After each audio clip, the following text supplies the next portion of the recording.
고린도는 신약시대 당시의 로마 제국의 주요 도시 중의 하나였습니다. 기원전에 한 차례 큰 전쟁과 지진이 고린도를 완전히 폐허로 만들었습니다. 그러나 로마 황제의 명으로 완전히 고린도는 부활하게 됐죠. 이전보다 더 호화롭고 풍요로운 도시로 성장할 수 있었습니다. 때문에 고린도는 로마 황제의 지원을 받는 도시라는 자부심, 그리고 고대 그리스로부터 이어져 오는 철학, 종교의 힘이 어우러지는 그야말로 부족할 것이 없는 도시로 자리매김할 수 있었습니다. 그러한 곳에 바울이 방문을 하여 복음을 전하게 되었고 이윽고 그곳에 교회가 세워지게 됩니다.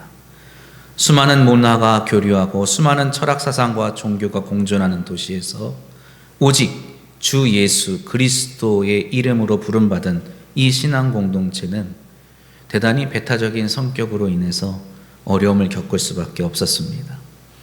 주변의 사람들로부터 고리타분하다고 융통성이 적다는 소리를 들어야만 했습니다. 다른 종교, 다른 철학을 배격했기 때문에 그들로부터 공격을 받아야만 했지요. 그러나 문제는 밖에만 있는 것은 아니었습니다.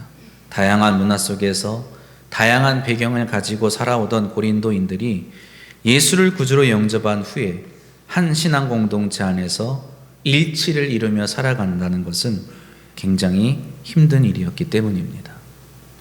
고린도 교회는 자신의 풍요로움 또 영적인 은사의 충만함으로 인하여서 일치를 이루기 어려운 문제를 겪어야만 했습니다. 이것은 오늘 살아가고 있는 우리들이 안고 있는 문제와 대단히 흡사하다고 생각됩니다. 예전에 비해, 초대교회에 비해, 그리고 이전에 비해 교회는 날로 성장하여 가고 있습니다. 조직들이 많아지고 복잡해지고 있지요. 그러면 그럴수록 교회는 일치를 이루기 어려운 법입니다. 주연절을 보내고 있는 우리는 삼위일체 하나님의 이름으로 세례받은 자로서 예수 그리스도와 연합한 사람의 삶이 무엇인지에 대해 살펴보고 있습니다. 오늘은 특별히 연초에 우리 교회 세례교인 중에서 교회 일꾼으로 서리 집사직을 임명하였는데 그분들께 임명장을 드리는 날이기도 합니다.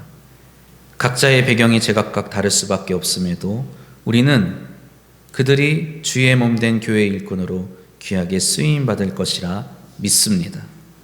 하나님께서 한 분 한 분에게 알맞은 은사를 주신 줄로 믿습니다.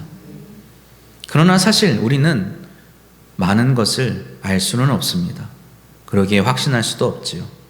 임명받으신 집사님들이 무엇을 잘 하시는지, 또 이분들이 무엇을 원하시고 꿈꾸시고 신앙생활의 목표가 무엇인지 우리는 잘 모릅니다. 때로는 임명받으신 분들 중에는 내가 교회를 위해 무엇을 할 수 있는지 잘 모르시는 분들도 계십니다. 내게 어떤 은사가 있는 건지, 내가 지금 이 나이에 이 형편에 무엇을 할 수 있는 건지 스스로에게 확신이 없을 수도 있을 것입니다. 오늘 성경은 우리에게 무엇을 말해줄까요? 우리를 광남 장로교회 일꾼으로 부르시고 또 새롭게 일꾼으로 세워주시는 주님은 우리에게 무엇라 말씀하십니까? 오늘 본문 4장까지 이어지는 내용의 시작이라 할 수 있습니다. 이 고린도 전서가 쓰여진, 이 고린도 교회에 보내는 편지가 쓰여지게 된 계기이기도 합니다. 바울은 지금 에베소 교회에 있는 것으로 보여집니다. 그런 그에게 한 통의 편지가 바다 건너 도착합니다. 고린도 교회에 있는 글로에라는 성도로부터 온 이 편지에는 당시 고린도 교회에서 일어난 문제들에 대해 기록하고 있습니다. 오늘 본문 11절 말씀입니다. 내 형제들아, 글로에의 지편으로 너희에 대한 말이 내게 들리니 곧 너희 가운데 분쟁이 있다는 것이라. 이 분쟁은 다름 아닌 교회 안에 파당이 생겨난 것이었습니다. 나는 바울에게, 나는 아볼로에게, 나는 게바에게, 나는 그리스도에게 속한 자라고 말하는 사람들로 교회가 나뉘었다는 것이지요. 내가 누구에게 속하였다는 것은 내가 그 사람을 지지한다. 우리 표현으로는 나는 바울 편이다. 나는 아볼로 편이다. 나는 베드로 편이다. 이렇게 그리스도 편이다. 이렇게 말하였다는 것이지요. 내가 누구의 편이라는 것은 그의 말을 듣는 것이고 그의 방식을 고수하겠다는 것을 의미하는 겁니다. 이러한 분쟁이 일어나게 된 원인은 바울이 고린도 교회를 세운 지 얼마 지나지 않아 선교를 위해 다른 곳으로 떠났기 때문이죠. 바울이 떠난 후 다른 사람들이 고린도 교회에 와서 성도들을 가르쳤습니다. 여전히 다른 지역에는 복음을 정확히 알지 못한 채 신앙생활을 하는 사람들이 많이 있었다고 성경은 기록합니다. 마침 고린도에서 그리스도인들을 향한 고소와 소동이 일어나서 그 중심에 서 있던 바울은 함께 있던 브리스길라와 아굴라와 함께 1년 6개월의 사역을 마치고 고린도 교회를 떠나 바다 건너 에베소로 향하게 됩니다. 그리고 그곳에 브리스길라 부부를 남겨두고 자신은 다시금 예루살렘을 거쳐 선교 여행을 떠나게 되지요. 그런 와중에 에베소 교회에 한 사람이 방문을 하게 됩니다. 이 이야기가 사도행전 18장에 자세히 기록되어 있습니다. 18장 24절 이하의 말씀입니다. 알렉산드리아에서 난 아볼로라 하는 유대인이 에베소에 이르니 이 사람은 언변이 좋고 성경에 능통한 자라. 그가 일찍이 주의 도를 배워 열심으로 예수에 관한 것을 자세히 말하며 가르치나 요한의 세례만 알 따름이라.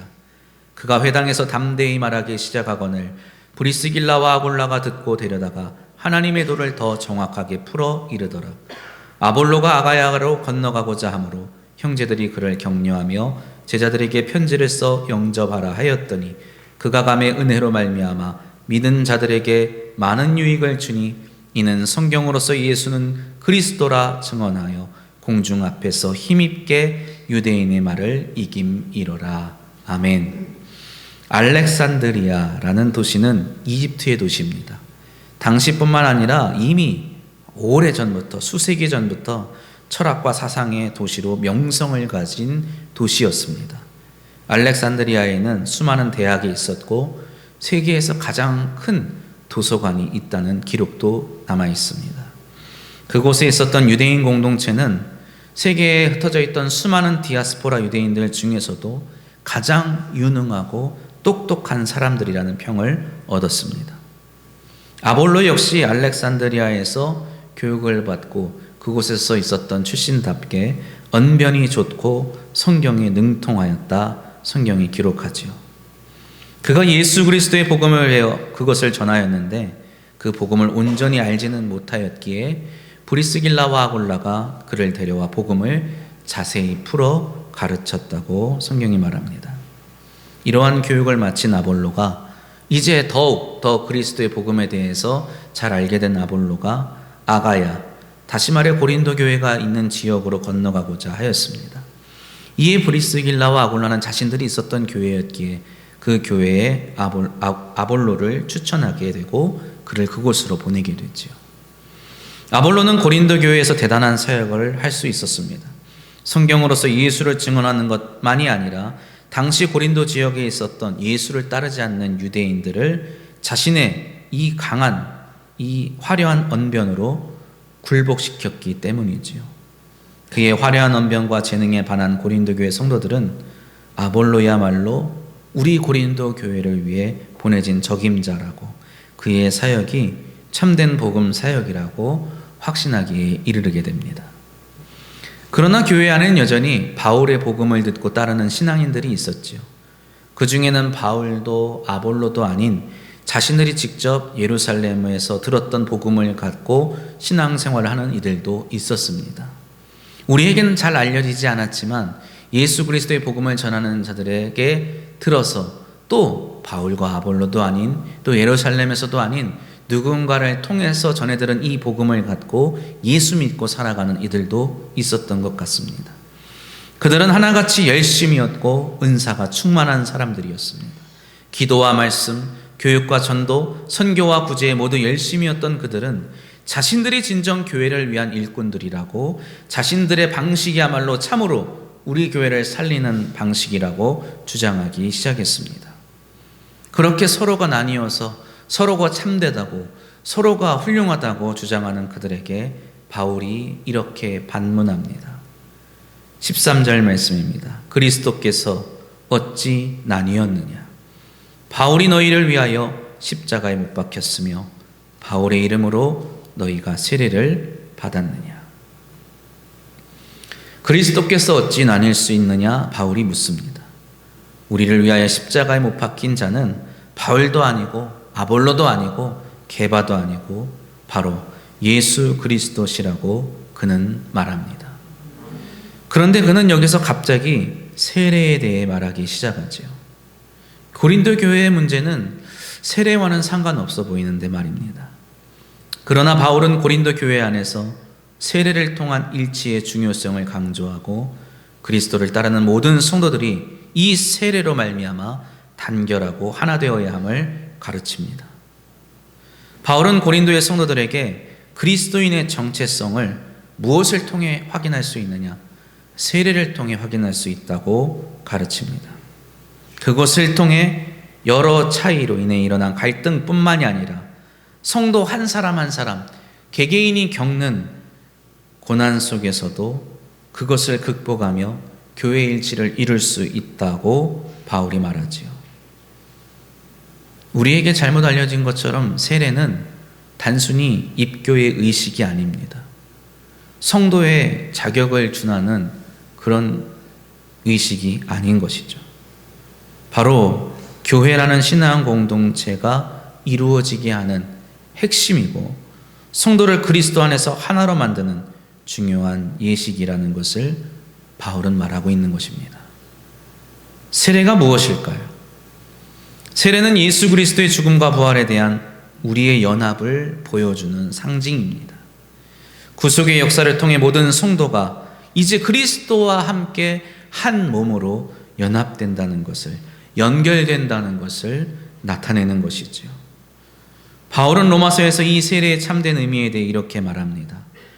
로마서 6장 3절 이하의 말씀입니다. 무릇 그리스도 예수와 합하여 세례를 받은 우리는 그의 죽으심과 합하여 세례를 받은 줄을 알지 못하느냐? 그러므로 우리가 그의 죽으심과 합하여 세례를 받음으로 그와 함께 장사되었나니 이는 아버지의 영광으로 말미암아 그리스도를 죽은 자 가운데서 살리심과 같이 우리로 또한 새 생명 가운데서 행하게 하려 함이라. 만일 우리가 그의 죽으심과 같은 모양으로 연합한 자가 되었으면 또한 그의 부활과 같은 모양으로 연합한 자도 되리라. 우리가 알거니와 우리의 옛사람이 예수와 함께 십자가에 못 박힌 것은 죄의 몸이 죽어 다시는 우리가 죄에게 종노릇하지 아니하려 함이니 이는 죽은 자가 죄에서 벗어나 의롭다 하심을 얻었음이라. 만일 우리가 그리스도와 함께 죽었으면 또한 그와 함께 살 줄을 믿노니 이는 그리스도께서 죽은 자 가운데서 살아나셨음에 다시 죽지 아니하시고 사망이 다시 그를 주장하지 못할 줄을 알미로라. 아멘. 이것이 세례를 통한 우리의 신앙이요 신앙의 고백인 것입니다. 오늘 우리가 예배 가운데 교도가였던 이 말씀이 우리가 세례를 받음으로 그리스도 안에서 하나가 되었고 이로 인하여 개인의 삶, 신앙뿐만 아니라 교회 공동체의 영역에서도 일치를 이루게 되었다고 말하는 것입니다. 다시 한번 말씀드리지만 세례는 자격이 아닙니다. 비록 현대 교회에서 세례 교인에게 일정한 자격과 권리를 부여하는 것은 사실이지만 그럼에도 불구하고 세례는 일종의 라이센스, 면허 같은 것이 아닙니다. 세례는 능력입니다. 세례는 우리 모두를 하나 되게 하는 신비한 능력인 것입니다. 교회의 직분자를 세울 때 왜 우리는 세례 교인 중에서 세울까요? 그가 우리와 다른 배경, 다른 능력, 다른 은사 등 모든 면에서 너무나 다를 수밖에 없지만 단 하나, 우리와 함께 세례를 받음으로 그 세례를 통하여 그리스도와 연합한 자임을 알기 때문입니다. 그와 우리가 한 마음 한 뜻이 되어 주의 몸 된 교회를 위해 일할 수 있다는 것을 확신할 수 있기 때문이지요. 교회의 일은, 하나님의 일은 화려한 언변으로 하는 것이 아닙니다. 빛나는 재능과 풍성한 지식으로 하는 것도 아닙니다. 많은 재물이 있어야만 감당할 수 있는 것도 아닙니다. 그가 알렉산드리아 출신의 엘리트이던 성경과 율법에 능통한 바리새인이건 갈릴리 나사렛의 어부이건 중요한 것이 아닙니다. 그가 예수 그리스도와 연합한 자인가? 그것이 가장 중요한 것이지요. 그리고 그것만이 그리스도께서 우리에게 맡기신 이 귀한 사명을 감당할 수 있는 능력임을 깨달으시기를 바랍니다. 당장 제가 오늘 아침에 일어나 눈을 뜰 때 제 발을 딛고 제 손을 뻗어 안경을 쓰고 일어납니다. 제 눈이 아니라면 저는 볼 수 없겠죠. 제 발이 아니라면 저는 일어날 수 없습니다. 제 손이 아니라면 제가 안경을 어디에 둔다 한들 그것을 집을 수가 있겠습니까? 주의 일은 누가 할 수 있겠습니까? 주의 손이 하는 겁니다. 주의 일은 누가 합니까? 주의 발이 하는 겁니다. 주의 일은 누가 하겠습니까? 주의 눈이 하는 겁니다.